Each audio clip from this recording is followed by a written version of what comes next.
নিশ্চয় সমাজত মাৰাত্মক ব্যাধি ড্ৰাগছ বন্ধ ড্ৰাগছৰ পৰা সমাজখনক নিৰ্মূল কৰাৰ দাবীৰে আজি গোলাঘাটত ড্ৰাগছ বিৰোধী বাহিনীৰ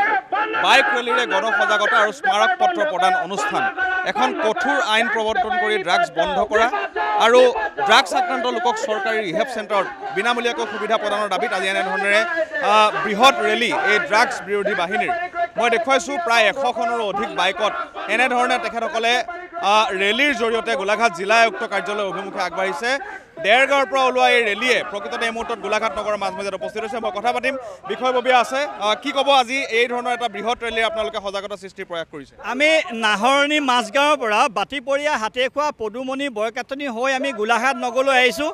আমাৰ গাঁওবিলাক ড্ৰাগছে শেষ কৰি দিছে প্ৰশাসন নীৰৱ চৰকাৰ নীৰৱ আৰু পুলিচে ড্ৰাগছ বেপাৰীবোৰক ধৰে আকৌ এৰি দিয়ে আৰু যিবিলাকে ড্ৰাগছ এৰিব বিচাৰে এৰিব পৰাকৈ ৰিহেব চেণ্টাৰ চৰকাৰৰ নাই আকৌ ড্ৰাগছ খাবলৈ আৰম্ভ কৰে গাঁওবোৰ শেষ হ'বলৈ আৰম্ভ কৰিছে তেনেকুৱাতে স্বতঃস্ফূৰ্তভাৱে নাহৰণি মাজগাঁৱৰ পৰা আৰম্ভ হোৱা এই যিটো ড্ৰাগছ বিৰোধী বিদ্ৰোহ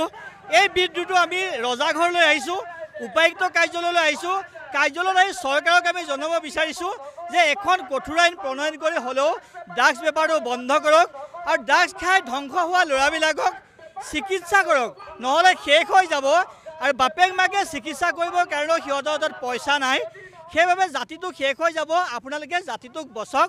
অসমীয়া ল'ৰাবিলাক বচক তাৰ এটা আহ্বানেৰে আজি সচেতন যিসকল লোক ইতিমধ্যে আপুনি নাহৰণি মাজগাঁৱৰ পৰা আৰম্ভ হোৱা এই যুদ্ধখন আজি প্ৰথম দিনাত নগৰলৈ আহিছোঁ গাঁৱে গাঁৱে ইতিমধ্যে নিজৰ পকেটৰ পইচাৰে সকলোৱে স্বতঃস্ফূৰ্তভাৱে এই সজাগতা আৰম্ভ কৰি আছে চৰকাৰক আৰু প্ৰশাসনক জগাবৰ কাৰণে আমি আজি নগৰলৈ আহিছোঁ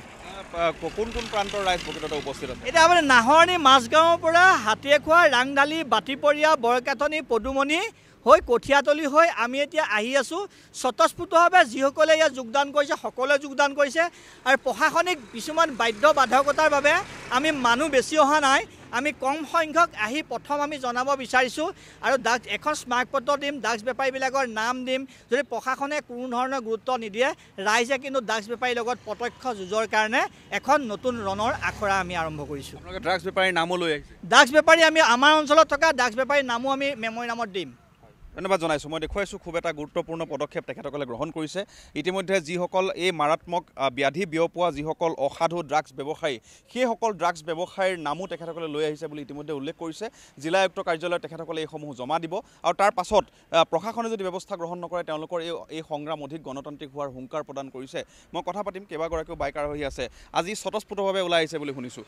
নিশ্চয় ড্ৰাগছ নিৰ্মূল হ'ব লাগে সমাজৰ পৰা হয় আজি আচলতে গাঁৱৰ পৰা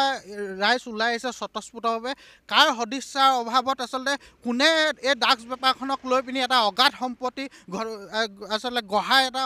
সপোন ৰচিছে সেইটো আমি নাজানো আচলতে ড্ৰাগছ বেপাৰখনক আচলতে চাহ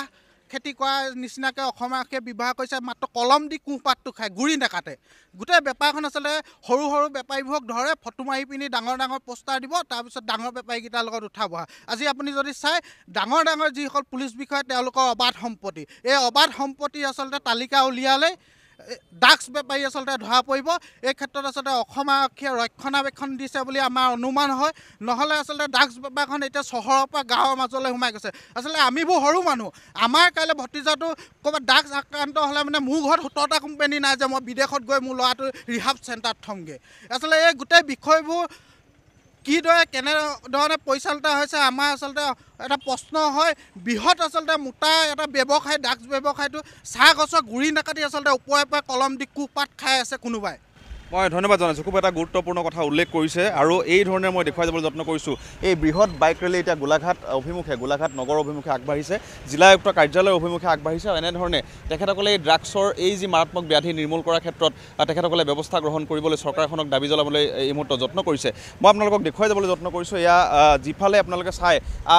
সেইফালে আপোনালোকে বৃহৎ বাইক দেখিব আৰু এই বাইকসমূহৰ জৰিয়তে আজি এই বৃহৎ ৰেলীৰ জৰিয়তে তেখেতসকলে ড্ৰাগছ নিৰ্মূল কৰিবলৈ সমাজখনক ড্ৰাগছৰ ব্যাধিৰ পৰা মুক্ত কৰিবৰ বাবে এই ব্যৱস্থা গ্ৰহণ কৰা পৰিলক্ষিত হৈছে আৰু আমি সমাজখনত এই ব্যাধি যি বিয়পিছে সেই ব্যাধি নিৰ্মূল কৰাৰ ক্ষেত্ৰত এই যি ৰেলী এই ৰেলীৰ সামগ্ৰিক দৃশ্য আপোনালোকক দেখুৱাই যাবলৈ যত্ন কৰিছোঁ ইতিমধ্যে নাহৰণি মাজগাঁৱৰ পৰা তেখেতসকল আহি উপস্থিত হৈছে দূৰ দূৰলৈকে আপোনালোকে দেখিব যে বৃহৎ বাইকৰ জৰিয়তে তেওঁলোকে প্ৰতিবাদ সাব্যস্ত কৰা পৰিলক্ষিত হৈছে আৰু এনেধৰণে ড্ৰাগছ বিৰোধী বাহিনীৰ এই ৰেলী এতিয়া গোলাঘাট নগৰৰ মাজমজিয়াত অহা পৰিলক্ষিত হৈছে